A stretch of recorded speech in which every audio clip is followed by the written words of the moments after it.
el tema de hoy es Palestina en tiempo de Jesús. Y bueno, eh, ¿por qué es importante conocer esto de historia y la cultura de ese tiempo?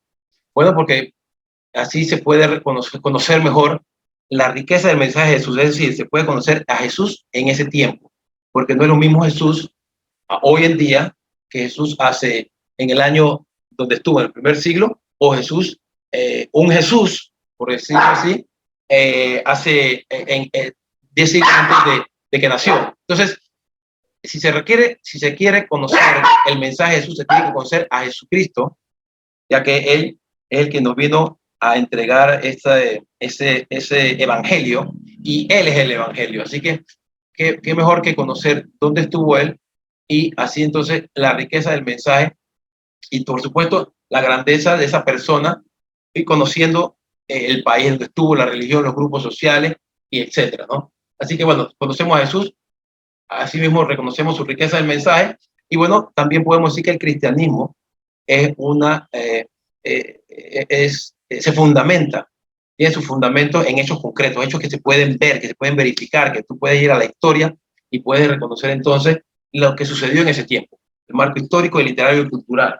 Entonces, también entonces podemos entonces identificar que se puede entonces buscar esa información, y puedes reconocer entonces lo que sucedió. Por supuesto que no todo, porque hay hechos como los milagros de Jesús que son milagros y se tienen que creer por fe. Pero de todos modos, hubieron acciones que se ejecutaron y se dieron. Entonces, conociendo todo esto nos ayuda mejor a comprender e interpretar el contenido de los evangelios. Así que vamos a ir viendo lo que es entonces ahora Palestina, que es la región que nos interesa, donde Jesús nació, creció y también entonces murió. Pero también aparte de eso, antes de la muerte, entonces estuvo una evangelización continua. Y bueno, en el siglo I antes de Cristo existía, y vamos para un poquito para la historia, Palestina es una región judía, griega y romana. Es judía porque vivía el pueblo judío con sus creencias, y es griega porque tiene una gran influencia de la parte helénica, la helenización que hubo en los tiempos, por ejemplo, de los macabeos. Cuando leemos el libro de los macabeos nos damos cuenta de esa lucha para que los macabeos, luchando contra que su cultura no se fuera afectada, porque los griegos estaban tratando de imponerse en todos los sentidos, tanto en lo cultural como en lo religioso, en la época de Alejandro Magno y su conquista, y bueno, la colonización con el famoso Antíoco IV Epífanes. Y bueno, también es romana porque después, que es lo que vamos a desarrollar, el Imperio Romano entonces conquista esta región de Palestina. Entonces, en el siglo I se vio una transición, antes de Cristo, entre la parte de la República Romana hacia la parte de imperio. O sea, la República, como bien ponemos aquí, es una organización que está elegida por los ciudadanos, entonces busca un interés común. El imperio es una organización estatal, pero con una autoridad que es un emperador. Entonces, el emperador es el monarca soberano de varios imperios, varios reinos, perdón. Entonces, puedes tener un rey, que es el monarca absoluto de un reino, de una región, y varios reinos. Entonces, el emperador es el que está por encima de todos ellos. Entonces, en esa transición de la república a imperio, entonces esta transición se inicia con un triunvirato. Un triunvirato no es más que un gobierno centralizado con el poder dividido en tres. En este caso, tenemos a Craso, Pompeyo y Julio César. Entonces, bueno, entre ellos tres comenzaron a trabajar esta transición de la república hacia el imperio. Pompeyo, importantes datos aquí: Pompeyo conquista Palestina, la región que queremos analizar, y lo hace territorio romano en el 63 a.C. Entonces, Craso muere en la batalla de Carra contra los partos. Esto es curioso aquí porque en esta batalla se dieron muchas estrategias muy fallidas, muy malas, una estrategia y táctica muy fallida, que murieron muchos romanos en ese tiempo, en esa batalla. Entonces, por eso es que fue un error garrafal, y entonces por eso es que uno suele decir craso error cuando se comete alguna situación. Entonces, en este caso es esto. Bueno, Julio César derrota a Pompeyo, Craso muere en la batalla, así que Craso, en este caso, se va. Entonces, después, aunque comenzaron unidos, comenzaron unidos, entonces el poder, la envidia y la ganas de poder y de conquistar, entonces hace que, por supuesto, ellos se peleen entre ellos. Entonces Julio César derrota a Pompeyo en el 48 a.C. No significa que muere, sino que lo ponemos en la crucecita para decir que ya sale de esta línea cuando se derrota a alguien, usualmente va preso o lo mandan para otro lado insignificante. Entonces Julio César queda con el poder absoluto del imperio, pero muere en el 44 a.C. Así que importante es que Julio César no fue emperador, sino que creó las bases para lo que era el imperio. Entonces, bueno, este triunvirato acaba así con la muerte de Julio César. Entonces lo que viene entonces es un segundo triunvirato que está dado por Marco Antonio, Octavio y Lépido. Entonces aquí lo mismo, Lépido fallece, así que sale de la contienda, y Marco Antonio era un militar que estaba bajo el poder entonces de Julio César, y Octavio era sobrino e hijo adoptivo de Julio César. Entonces, bueno, igualmente comenzaron a trabajar juntos, pero de frente la soberbia y las ganas de poder entonces hacen que que combatan. Entonces Octavio derrota a Marco Antonio, así que Marco Antonio sale, no que muere, sino que sale de esta película, y entonces ya Octavio se autoproclama Augusto. El término Augusto es venerable, y bueno, este es un título que se hubiera utilizado, el término Augusto, a los sucesores. También el término de César. El César es un sobrenombre que se le da a Octavio después de la muerte de Julio César. O sea, Julio César fallece, entonces al emperador entonces se le da también como un sobrenombre, como un título de César. Y por supuesto que a sus sucesores también. Entonces, vamos a poner aquí rápidamente los emperadores. Dijimos que Julio César no fue emperador, pero creó las bases para lo que eran los emperadores. El primer emperador es Octavio, pero entonces él se autoproclama Augusto y también se da el título de César, así que es Octavio César Augusto. Comienza el 27 a.C. y termina en el 14 después de Cristo. Después de Tiberio y después Calígula, Claudio y Nerón. Entonces vemos acá abajo los nombres, cada uno siempre con el César Augusto, el César Augusto, el César Augusto. Entonces, importante dato aquí es que nació Jesús cuando el emperador era Octavio, y Jesús muere cuando el emperador era Tiberio. Entonces, importante saber que entonces tenemos esto. ¿Y dónde está esto? Esto está en la Biblia. Por ejemplo, comenzamos con Octavio. En el versículo de Lucas, capítulo 2, versículo 1, dice que sucedió por aquellos días, salió un edicto de César Augusto, ordenando que se empadronase todo el mundo. Miren que habla de César Augusto, ni siquiera menciona Octavio, pero por supuesto por la fecha se sabe que es Octavio Augusto. También entonces está, entonces aquí se habla sobre Augusto. El Lucas, capítulo 3, versículo 1, menciona que en el año 15 del imperio de Tiberio César. Entonces estamos hablando de Tiberio, que va del año 14 al año 37, que es prácticamente el emperador en donde estuvo Jesucristo en su vida pública y por supuesto en su muerte, ¿no? Y también en Mateo 22, 19, 21, donde se da un pasaje que ponen a prueba a Jesús. Entonces Jesús, con el tema de a quién, el tema de que se hay que darle al César el tributo o no. Entonces Jesucristo dice, dale al César lo que es el César, o puesto, dale al César, devolvérselo al César.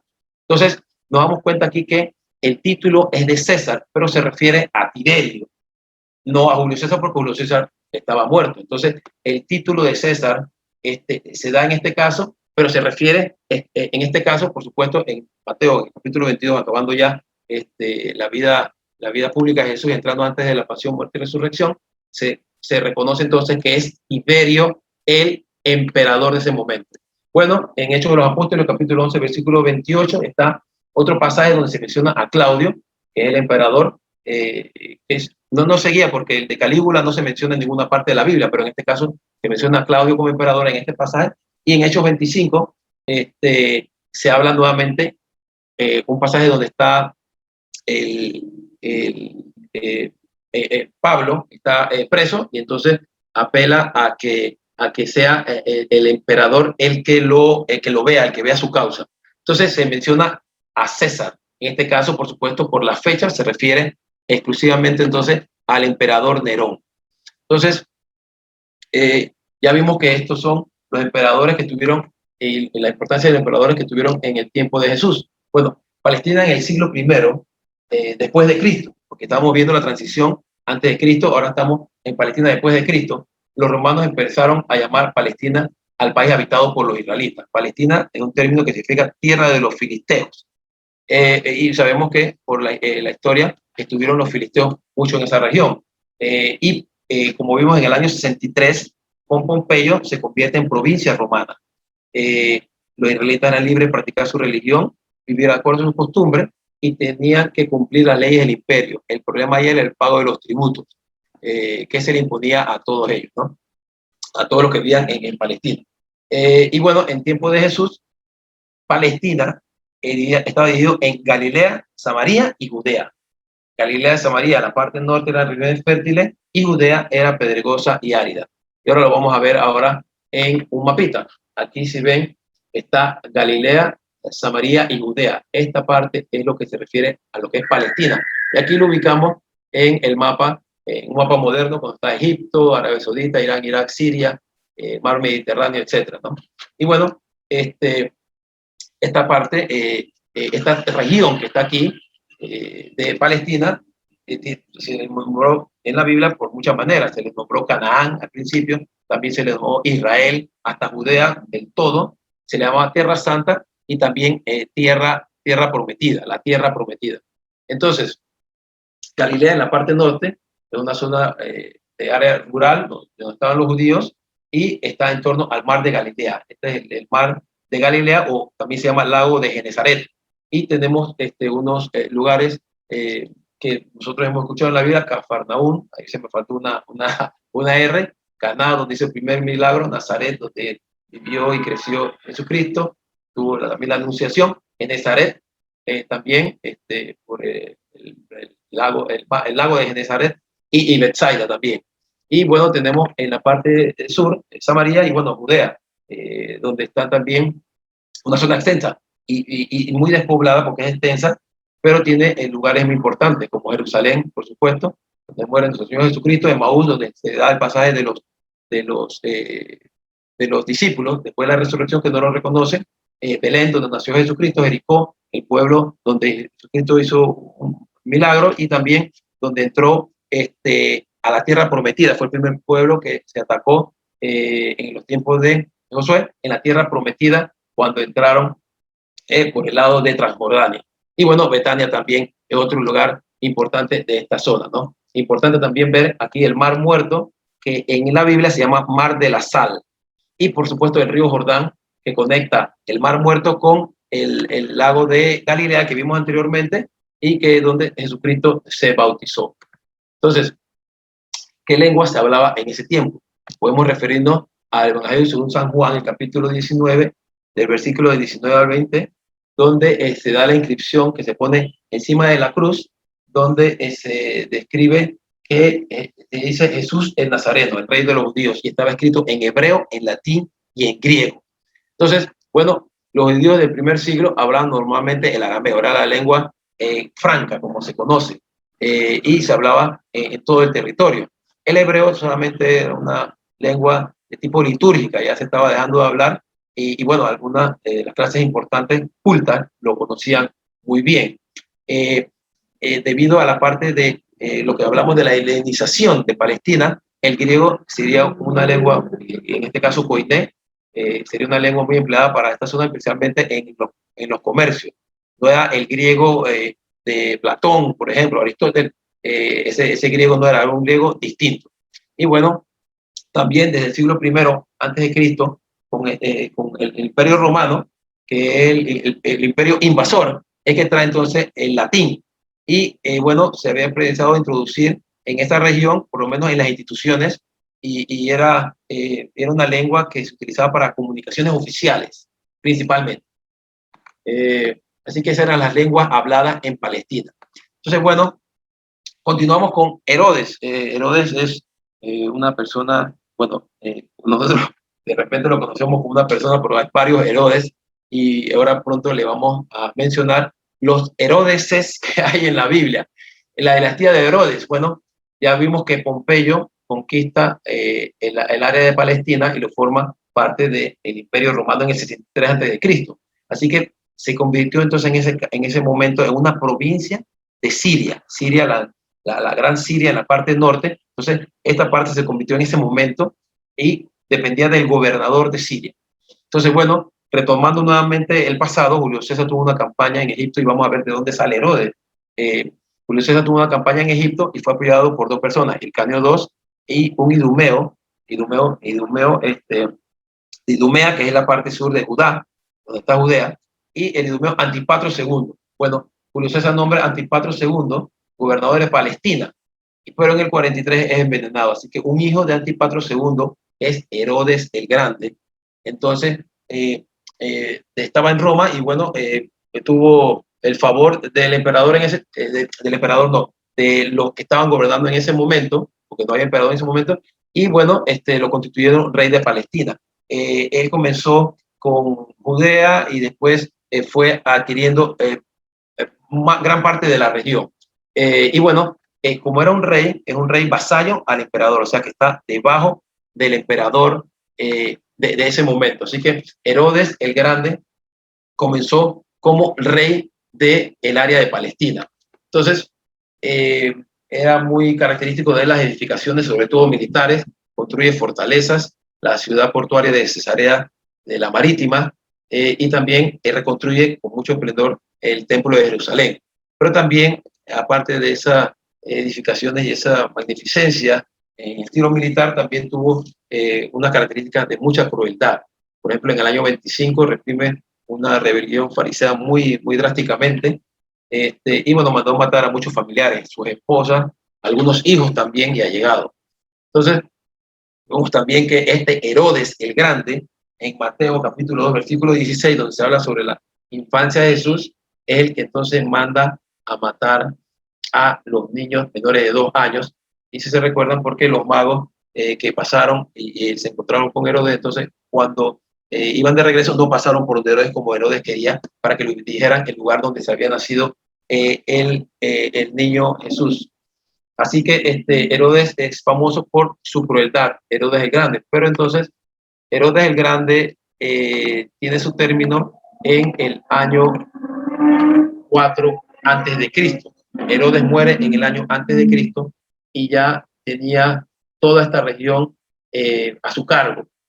Entonces, ¿qué hace Herodes el Grande? Bueno, manda y le asigna a 3 de sus hijos parte de su reinado. Entonces tenemos a Herodes Filipo, que comienza en el 4 antes de Cristo y termina en el 34 después de Cristo. Fue tetrarca de Iturrea y Traconítida. Aquí nada más vemos a Iturrea y Traconítida está por la parte superior. También Herodes Antipas, que inicia igualmente en el 4 antes de Cristo y termina en el 39 después de Cristo, y fue tetrarca de Perea y Galilea. Galilea, que la hemos visto antes, y Perea, una zona que estaba en Transjordania, o sea, después del río Jordán. Y la última parte, Herodes Arquelao, que es el arca de Judea, Samaria e Idumea. Así que, importante, la parte de Herodes Antipas, en la parte superior de Galilea, donde Cristo inicia su desarrollo también en Galilea, visitando y predicando el Evangelio. Y bueno, terminando con la parte de Herodes Arquelao, aunque no termina porque Herodes Arquelao sale en el 6 después de Cristo. Y eso lo vamos a ver un momentito más adelante. Bueno, los Herodes en la Biblia. Comenzamos con Mateo 2, versículo 22, y dicen, pero al enterarse de que Arquelao reinaba en Judea, lugar de su padre Herodes, Herodes, se menciona aquí Herodes el Grande, tuvo miedo de ir ahí y avisado por sueño. Estaba hablando de José. El ángel le avisa a José que José ya murió Herodes el Grande. Y entonces no hay problema, el ángel del Señor lo manda a subir, pero entonces le advierte que está Arquelao. Arquelao fue un hijo también que fue muy malo, y por eso entonces solamente dura hasta el año 6 después de Cristo, porque entonces el mismo emperador lo manda a sacar. Y bueno, José y la familia santa entonces no regresa entonces a Belén, sino que sube a Galilea. Y entonces esto menciona aquí entonces el Evangelio según San Mateo capítulo 2, Herodes Arquelao. Y en Mateo 14, en varios versículos que resumí, y en Lucas 23, 6, 7, se menciona entonces a Herodes Antipas.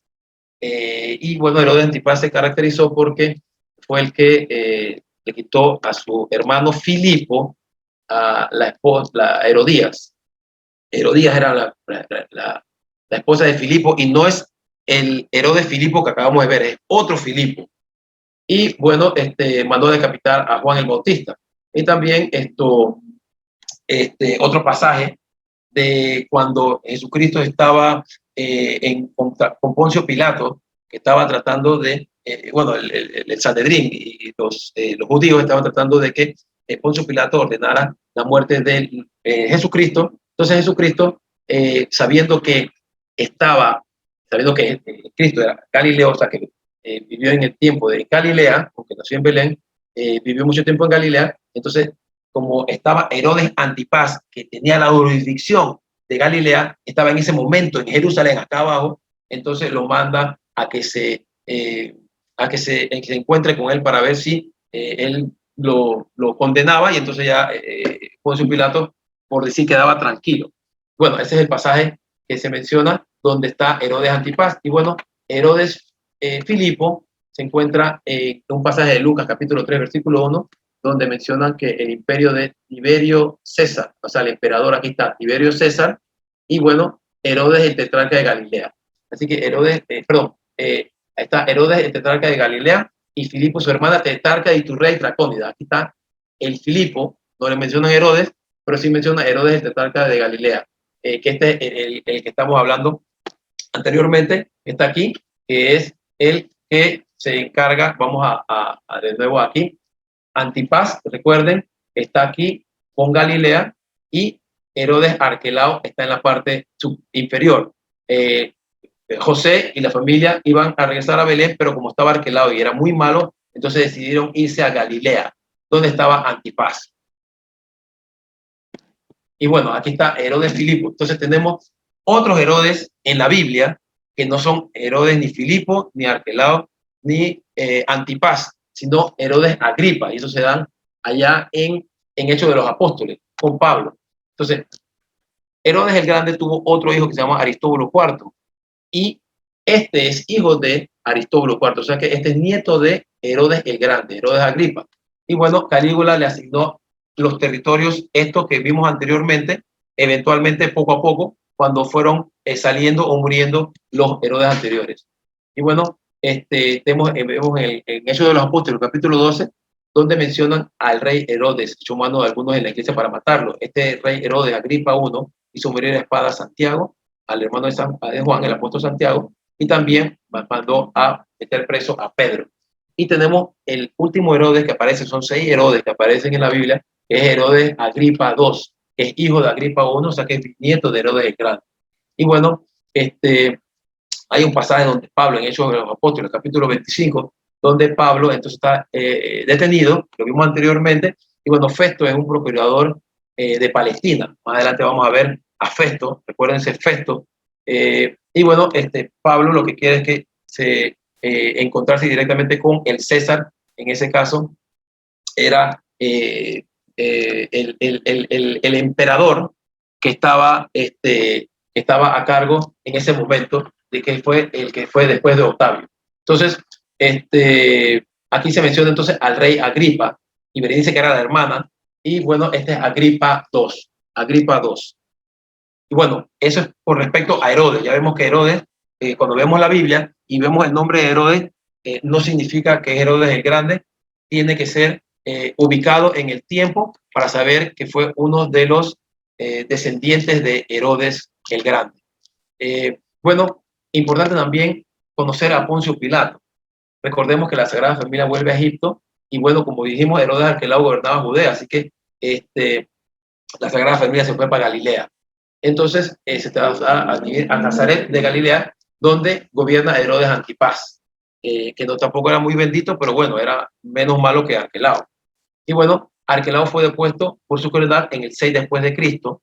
Entonces quedó el territorio de Arquelao, por decirlo así, libre. Entonces Roma decidió formar parte de la provincia de Siria a eso, y le asignó un prefecto romano para gobernarla. El primer prefecto fue Coponio, y su cuarto sucesor fue Poncio Pilato. Vamos a regresar rapidito para ver en el mapa que aquí está. Herodes Arquelao lo quitan el 6 después de Cristo, el año 6. Entonces esta región de Idumea, Judea y Samaria queda libre. Entonces la asignan a la provincia de Siria y le ponen un gobernador. Entonces hay un gobernador encargado de esa región, ya no un rey, sino un gobernador que es Poncio Pilato, el famoso Poncio Pilato. Entonces vamos a ver la secuencia aquí, nada más para ver historia.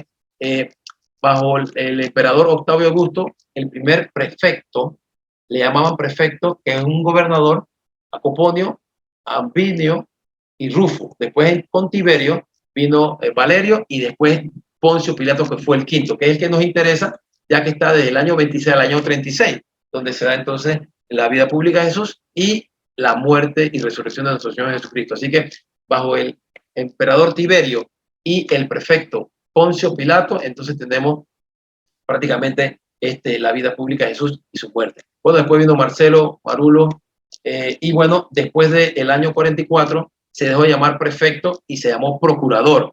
Ven que el procurador Festo, como vimos anteriormente, en el Hecho de los Apóstoles, donde está Pablo, que le pide a Festo como gobernador que lo lleve, en ese caso sería a Nerón, que gobernó del año 54 al 68. Así que bueno, Pilato trató de romanizar Judea a su manera, o sea, trató de, estaba helenizada y bueno, trató de ponerla al estilo romano, pero tuvo mucho choque entonces con los judíos de esa época. Así que este es lo que se refiere a Poncio Pilato, que es el prefecto del área de Judea, Idumea y también Samaria. Entonces, grupos religiosos en Palestina. Tenemos varios grupos religiosos, vamos a resaltar algunos. Por ejemplo, hemos escuchado en la Biblia los fariseos. Bueno, se trataban de judíos muy celosos de la ley, y su origen está en la revuelta macabea del siglo II a.C. contra los griegos, específicamente los seleucidas. Ya en el siglo I después de Cristo eran judíos no sacerdotes. Cuando se habla de fariseos, no son sacerdotes y son de la clase media. Ellos defendían y promovían la ley de Moisés, contenida por supuesto en la Torá, o sea, lo que nosotros conocemos como el Pentateuco, o sea, los 5 primeros libros de la Biblia. Y junto a la Torá escrita, en el Pentateuco, también defendían una Torá oral. Y bueno, como la tradición oral, entonces tenían muchos preceptos. Se ve en muchas causísticas difíciles de cumplir. O sea, ellos se agregaron, aparte de la ley de Moisés, de lo que se pedía en los ritos, entonces ellos agregaron muchísimos ritos más.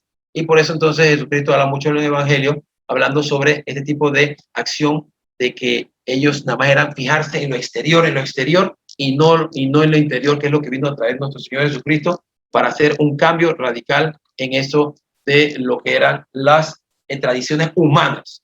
Entonces, también tenemos, aparte de los fariseos, los saduceos, que ustedes han visto mucho, han leído mucho en el Nuevo Testamento. Ellos se deben su nombre a Sadoc, que era un sacerdote de la tribu de Leví. Así que de la tribu de Leví, los levitas, vienen entonces lo que son los sacerdotes. Y bueno, tuvieron un papel muy importante en la restauración del templo y la ciudad, allá en los libros de Esdras, por ejemplo, después del destierro de Babilonia. Pasaron entonces a ser poco a poco un grupo aristocrático rico. Eran sacerdotes, pero tenían una influencia también social y política. Y bueno, eran muy celosos por ser sacerdotes de los sacrificios del templo y solo admitían el Pentateuco, rechazaban la tradición oral. En el libro de los Hechos de los Apóstoles, en el capítulo 23 y otro en el capítulo 5, se dan una descripción de los saduceos. Ellos dicen que no creen en la resurrección, ni en los ángeles, ni en los espíritus. En cambio, los fariseos sí lo creían.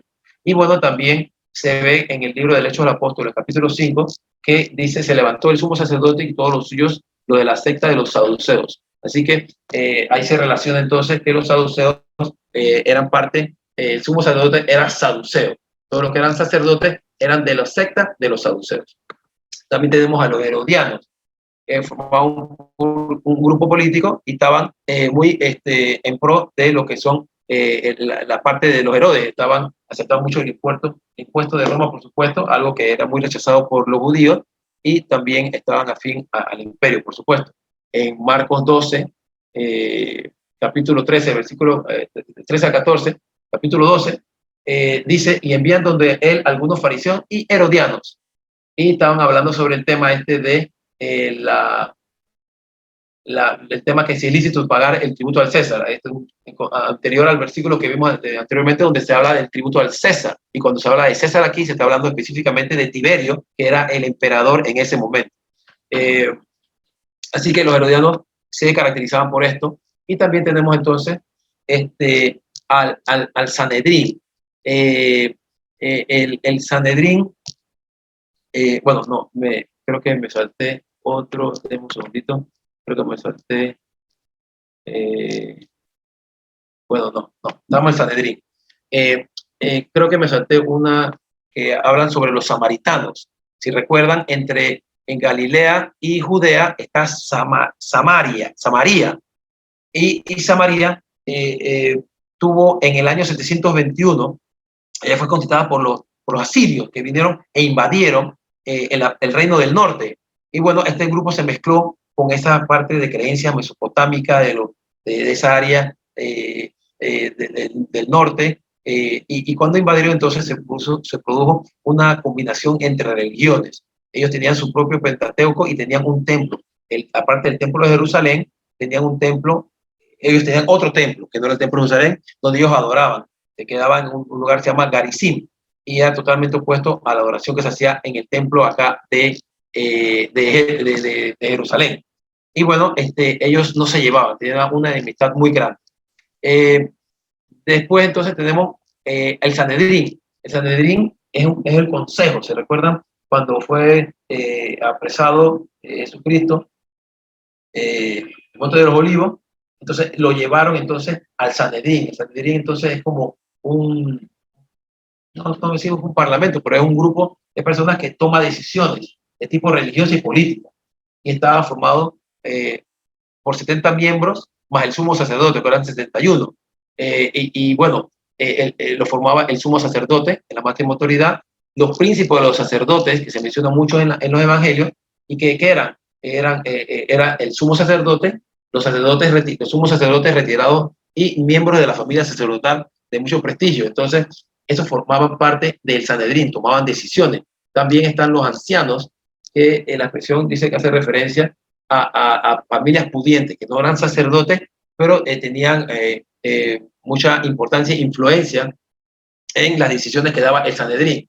Y por último, estaban los escribas. Los escribas también formaban parte del Sanedrín, y los escribas eran muy estudiosos, aparte de que escribían, ¿no? Aparte de escribir, tenían esa facilidad de escribir, y en redacción, por supuesto, porque no era cualquiera el que podía escribir.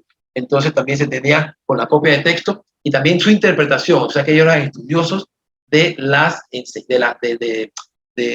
escrituras. Tenemos que en Lucas 5, capítulo 17, Lucas le llama doctores de la ley, y los escribas eran tanto de la secta de los fariseos como de la secta de los saduceos. En Marcos capítulo 2, versículo 16, se dice los escribas de los fariseos.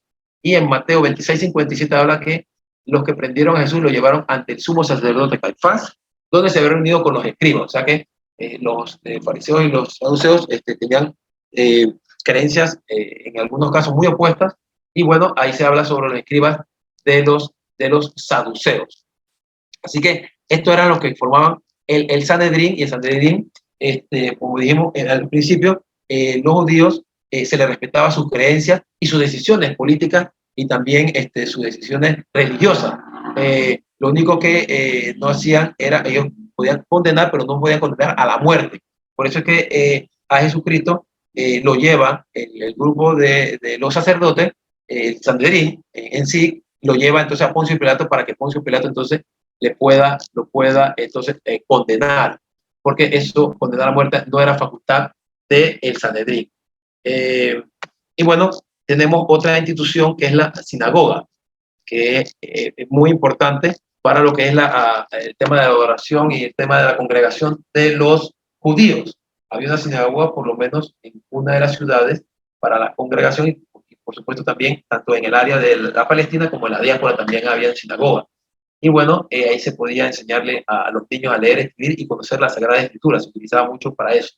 Y bueno, se reunían todos los sábados, los judíos se reunían todos los sábados entonces y acudían a esta ceremonia religiosa, que tenía un esquema como sigue, algo que se llama la tefilá inicial, que es unas plegarias que se recitaban unos cantos como el Shema, por ejemplo, que es más o menos como un credo, el credo de los judíos. Después dice la Parasé, que es una lectura de un pasaje de la Torá, de los 5 libros del Pentateuco. Después una lectura de un pasaje de los profetas, que posiblemente estaba relacionado con este pasaje de la Torá. Igual como hacemos nosotros, hay las lecturas de la Eucaristía, donde hay pasajes que se relacionan, ¿no? La primera lectura relacionada con la segunda lectura, y bueno, después viene el Targum, que es lo que es la traducción al arameo de las escrituras, y si era necesario se leía, y al final entonces se hacía un comentario. Entonces, esto es lo que es la sinagoga, que era esencial e importante, y que por lo menos en el pasaje, si ustedes recuerdan, que Jesucristo entra a la sinagoga y lee el pasaje del profeta Isaías, y después hace unos comentarios al final. Entonces, bueno, hay parte de lo que se hacía en la sinagoga, porque Jesucristo llega un sábado, y entonces él, por supuesto, antes de su muerte y resurrección, entonces seguía mucho todo lo que eran los ritos de los judíos, siendo él, por supuesto, judío. Y bueno, ya finalizando, tenemos lo que es la expectación mesiánica. La expectación mesiánica, que lo que es que en ese ambiente judío que se encontraba, por supuesto, en el área, también no solamente en el mundo, en el ámbito judío, sino que en el ámbito también grecorromano, en las áreas aledañas, se sentía una fuerte expectación, se sentía una esperanza, algo que le llamaba a uno que venía este Salvador, este liberador. Era un Mesías, por supuesto, que es descendiente de David, también enviado por Dios, que restauraría Jerusalén y el templo, y bueno, sería un liberador, un protector del pueblo, hasta inclusive le llaman hasta juez. Y bueno, Palestina, recordemos que estaba bajo el dominio romano, así que el mesianismo lo veían muchos como una serie de movimiento religioso, pero con tintes políticos y también con tintes incluso violentos, como pensando que iba a venir este liberador, era como una persona con carruaje y con una serie de ejércitos que venía entonces a liberarlos. Entonces, por supuesto, que bajo el Imperio Romano, entonces ellos se veían que todo lo que era en contra de la paz y la tranquilidad del Imperio Romano, entonces era rechazado.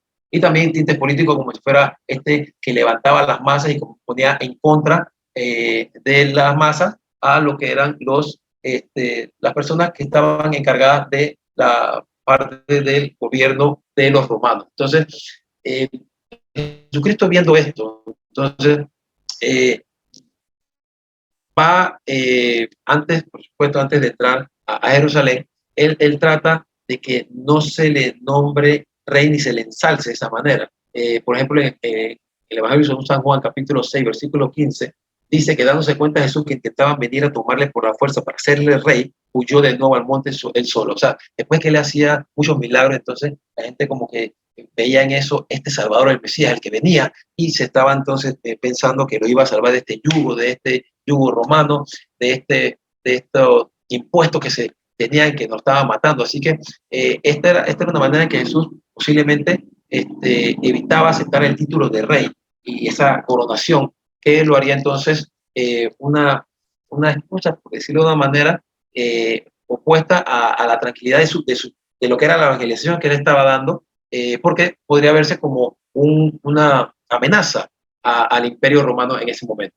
Y bueno, en los evangelios se llama de muchas maneras a Jesús, se dice Maestro, Mesías, Señor, Hijo de Dios, Cordero de Dios, y de muchas maneras, pero Jesucristo escogió un título, que él mismo se menciona que es el Hijo del Hombre.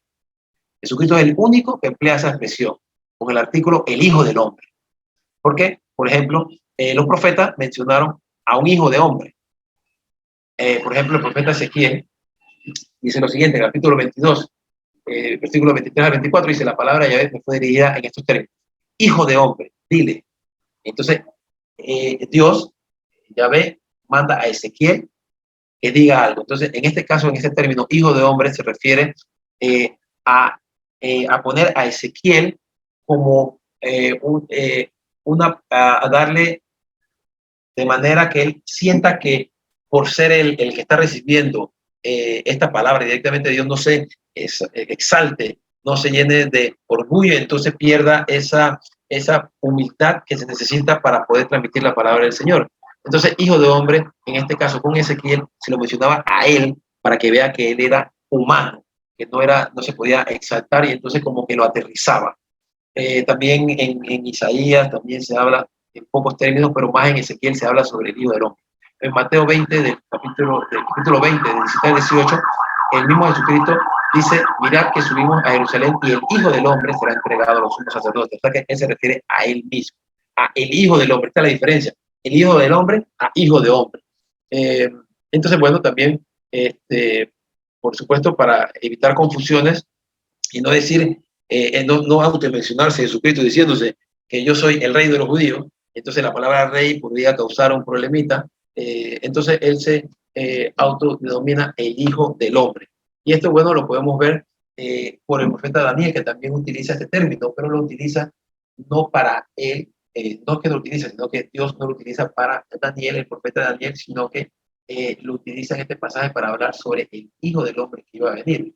Y bueno, en Daniel, capítulo 7, versículo 13 al 14, es un pasaje muy importante, ya que dice: yo seguía contemplando una visión que tiene Daniel, de aquí que en las nubes del cielo venía como un hijo de hombre, y se dirigió hacia el anciano, que fue a su presencia, le dio el imperio, el honor, el reino, y todos los pueblos, naciones, la lengua, todos le sirvieron, y su imperio fue eterno, que nunca pasará, el imperio será eterno, que nunca pasará, y su reino no será destruido jamás. Entonces, esta es una profecía de Daniel, donde habla sobre específicamente, y todos los santos padres y todos lo han visto de esta manera, y más con la expresión hijo de hombre. Y bueno, tenga características especiales de este pasaje en particular, es que se habla sobre la condición humana, hijo de hombre, nada más el término hijo de hombre le da esa condición humana que él vino a encarnarse de María, gracias al Espíritu Santo, por acción y gracias al Espíritu Santo, y entonces es un verdadero Dios y verdadero hombre. O sea, es equivalente a hombre, a ser humano. No es un ángel, no es un ser celeste, es hombre. Y bueno, tiene también un carácter trascendente. Este hijo hombre viene de las nubes. Y bueno, esta es una condición divina, que se ve que ahí se le da la divinidad. Ni un hombre viene de una nube a bajar, sino solamente alguien que venga venido del cielo. Y bueno, también este anciano que le entrega el reino eterno, no es un reino temporal, no es un reino terreno, este anciano le da el dominio, el honor, el reino universales y eterno. Así que este pasaje es importante porque denota entonces lo que ya hablamos en ese ámbito de Palestina, donde se esperaba este rey, este Salvador, que iba a venir a liberar, de alguna manera. La gente pensaba que era la liberación de ataduras físicas, pero este vino a liberarnos del pecado y a abrirnos el cielo.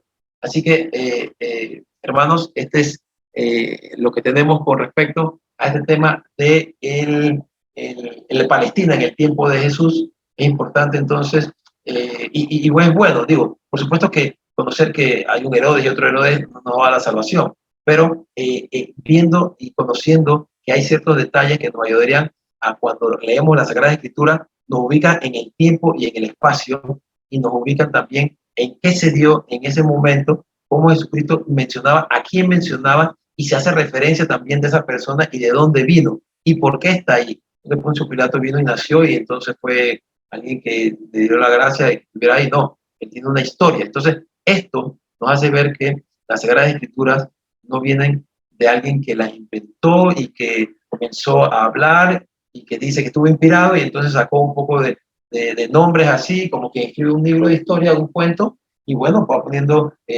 yo fui a un lugar que se llamaba Patio, y estuve con esta gente nómada y entonces comenzó a inventar y entonces de ahí se sale una religión. No, nosotros tenemos una historia y una historia que se certifica con documentos, inclusive no es documentos de los pueblos judíos, sino también los pueblos de alrededor, que se han encontrado en Egipto, en Mesopotamia, en Grecia y en todo, que hacen referencia y coinciden entonces con lo que sucedió y que está escrito en la Sagrada Escritura. Así que es importante que nosotros vayamos viendo esto porque así realmente, y me ha tocado experiencia, he podido leer los evangelios y los he podido disfrutar verdaderamente porque estoy metido, leyendo y ubicándome y viendo quién era quién, y me ayuda a hacer más llevadera la lectura, ubicándome en el tiempo y en el espacio.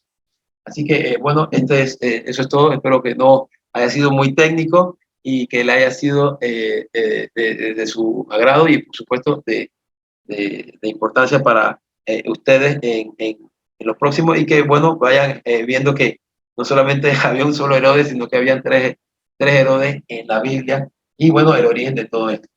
Así que le agradezco su atención.